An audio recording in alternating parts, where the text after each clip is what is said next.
Hey folks, welcome back to the channel. In today's video, I'm going to be doing something a little bit different, and that's because the weather has not really been cooperating lately to get out and film some stuff out on the course as I'm recording this. And also, the holidays are here now, families coming into town, and it's just getting a little bit more challenging to get out the house and go film my normal videos. So I thought I'd use this opportunity then to kind of just give you a little bit of an update on kind of how things are wrapping up here at the end of 2022 and what things are looking like going into next year as far as this channel goes and as far as just my work in the disc golf industry in general, I guess.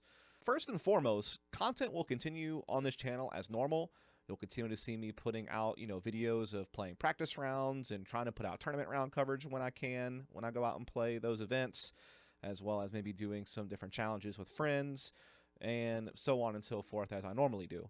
I've also recently added some disc review videos that I've been putting out on the channel recently that you might have noticed, and I'm looking to potentially continue doing that. Just kind of let me know if you folks enjoy that kind of content or not. I'm still kind of experimenting with it, and really experimenting with the content is kind of just going to be a trend. There's some staples on this channel as far as the stuff I put out, but I'm always looking to add new things, whether that be fun little mini games like Ripped Revenge or Disc Dice or, bag swap challenges or, things of that nature. A lot of my bread and butter has been practice rounds and checking out new courses, but I can only do that so much before I run out of courses and run out of events to practice for. And so trying to add some variety is definitely going to be big, and I'm always open to suggestions, by the way, from you folks out there. There has been some suggestions of me doing like an interview series, where I interview different people in the disc golf community, whether it be players or people from different companies, whatever the case may be. And there's also been talk of maybe me doing my own podcast. But my fear there is that market's already kind of saturated. There's already a ton of different disc golf podcasts out there between, Smashbox and what the Foundation crew does and, what the Disc Golf Pro Tour does and Ultiworld and so on and so forth. And so kind of doing my own podcast feels like I would just be talking about the same topics that you're hearing everyone else already talk about. And so I just don't know if there's really any interest in that.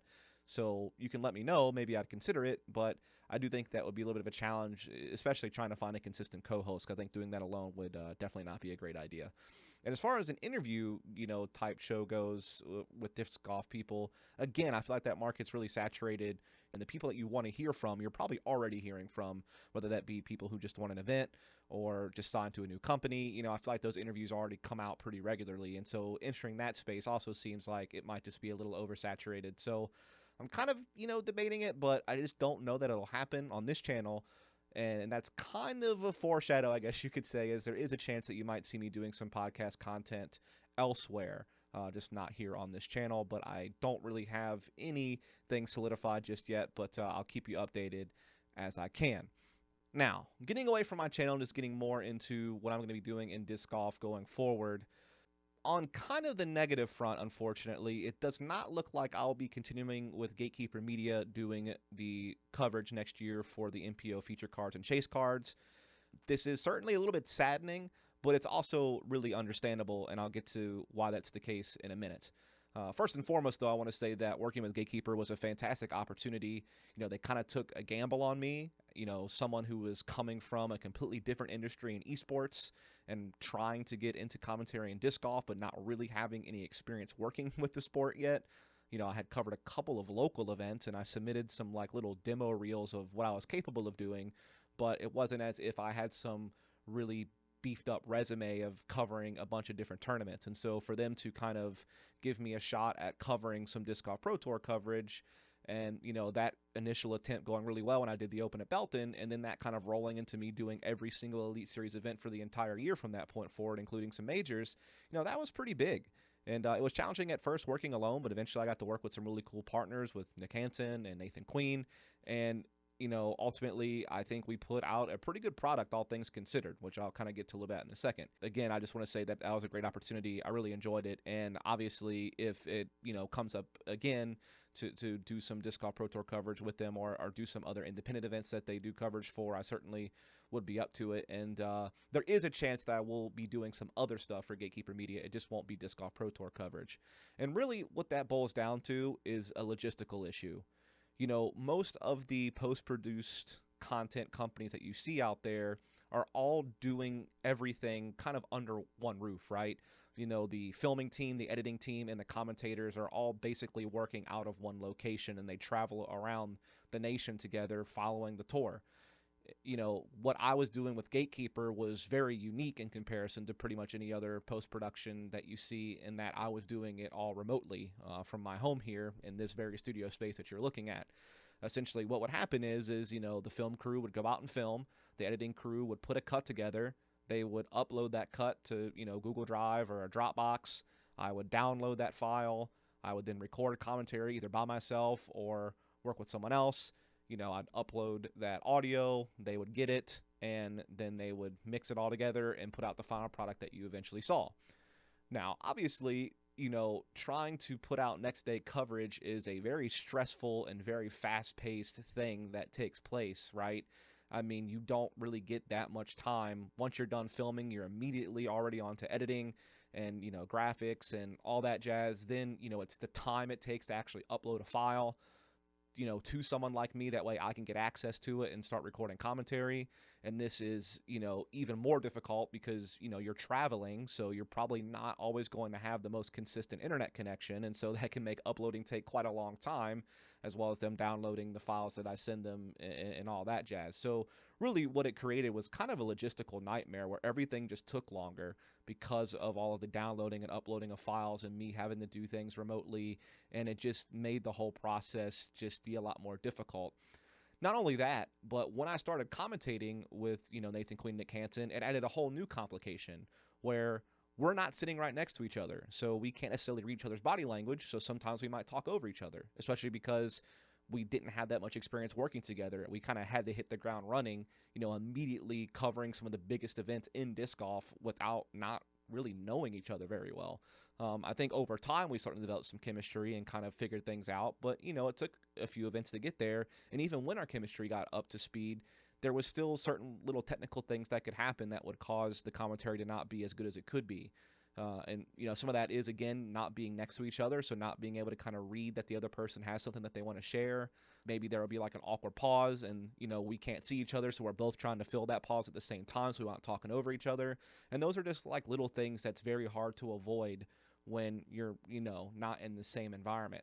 Not only that, but it comes back to the whole internet connection issue where, sometimes when we were trying to record the audio, with Nathan Queen kind of, traveling and maybe not having the most consistent internet because he kind of, travels in an RV or, some type of camper or something like that in the back of his truck. It turns to a situation where sometimes his, microphone audio would come through kind of choppy just because of the internet. Or I would have trouble understanding him or hearing him, or I would hear him very delayed. And so, I wouldn't realize he was talking about something. And then all of a sudden it would start kind of coming through all at once while I'm already kind of on to the next thing. And it would just kind of cause things to be a little bit jumbled up. And, it was the same for him. Like sometimes he couldn't really hear me very well, or it would sound kind of choppy. And so we would have a hard time understanding each other.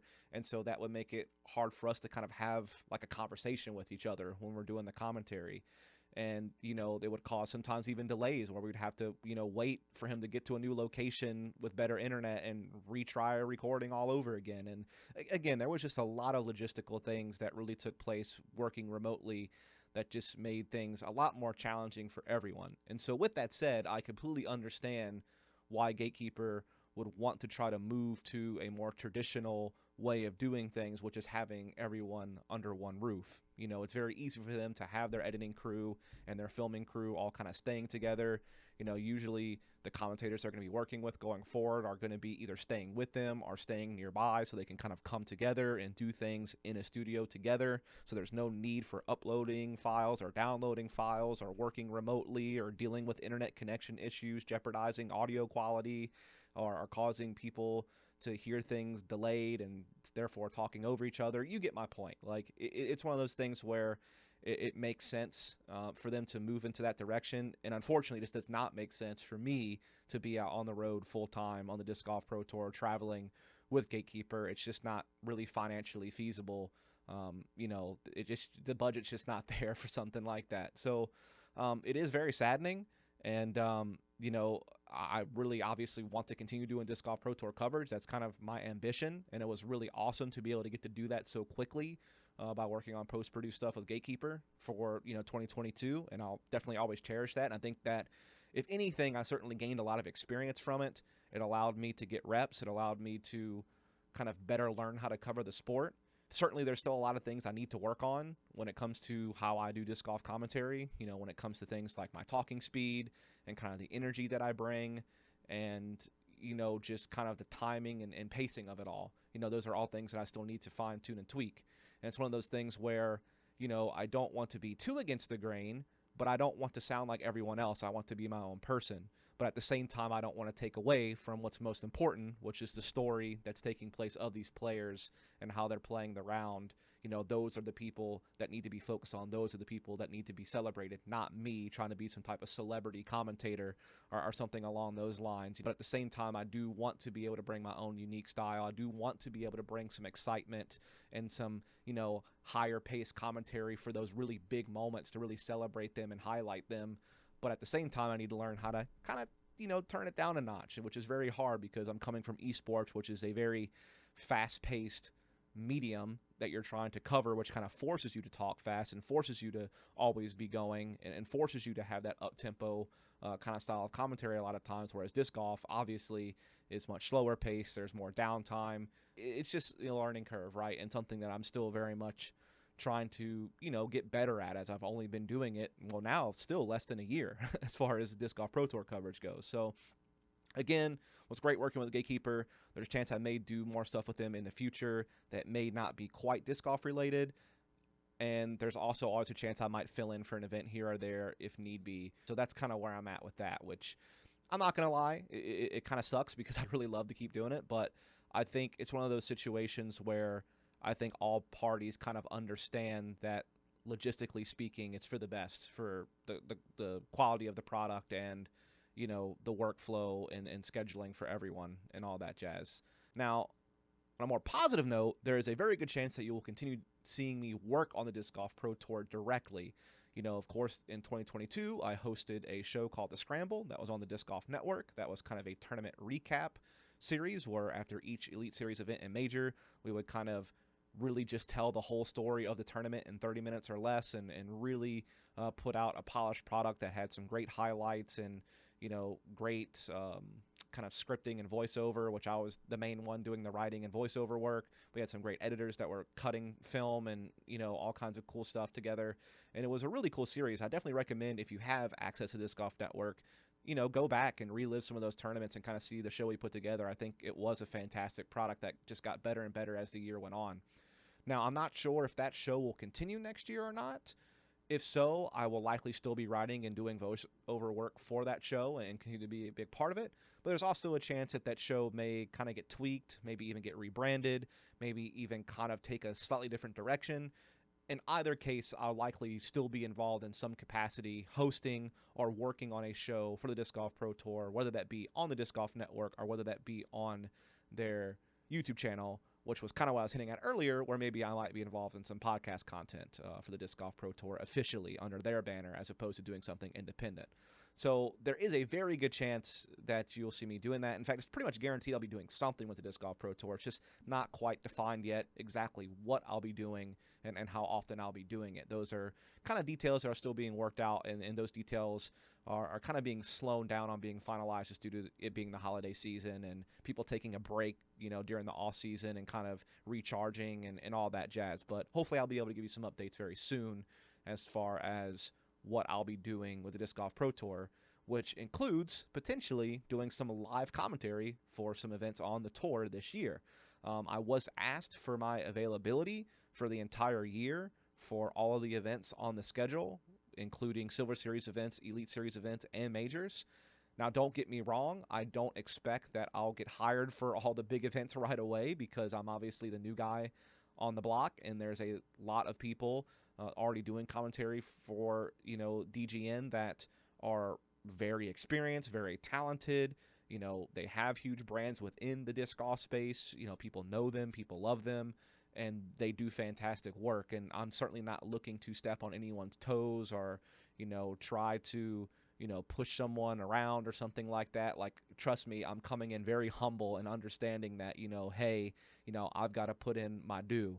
I've got to, work hard. I've got to grind it out. I can't just, expect things to be handed to me. But hopefully I'll get an opportunity to do some live disc golf next year, which would be fantastic. Even if it's just doing some Silver Series events, that would be a fantastic start. But it would just be a bonus if I somehow get involved in some Elite Series events and get to work in studio and do that. There is a very good chance I'll at least get to do a little bit of something, just based on the fact that there was interest in bringing me on. But again, bottom line is there's a lot of different commentators kind of in the rotation for the Pro Tour. You know, with that many people, everyone wanting to chomp at the bit and get involved in commentary, it's going to be, you know, kind of tough to get scheduled in. But we'll just have to see what happens.